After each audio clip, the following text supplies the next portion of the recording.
If meditation makes you cry, fall asleep, or even get angry, good.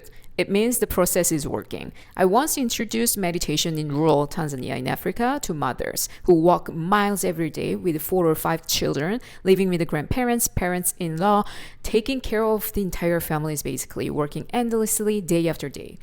These women loved meditation time because for the first time they could rest. Some of them fell asleep instantly and even snored.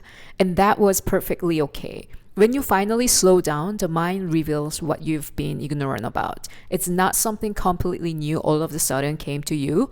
It has always been there, but you didn't give yourself quiet time to notice it.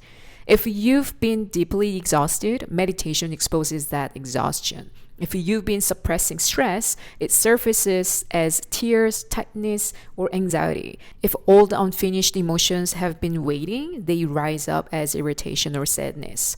The body and mind are natural systems. They don't lie. When you're finally quiet, your mind is settled. Everything that was pushed down comes up to be seen. This is also described in Buddhism as purification of the mind. Stored impressions, sankharas, arise so they can release. From neuroscience, the limbic system, emotional center, begins to discharge tension when you stop constant stimulation. The parasympathetic nerve system activates, triggering rest and sometimes sleep.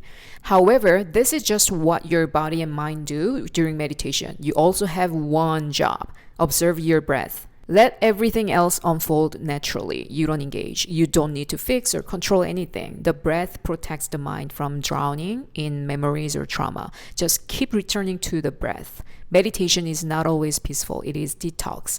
It is the mind cleaning itself. It is your system saying, I finally feel safe enough to let this out. So don't quit when it feels uncomfortable, and don't indulge too deeply in the emotional release either. Stay with the breath while it happens. If you're crying, still try to feel the breath. If you fall asleep when you wake up, simply return to the breath.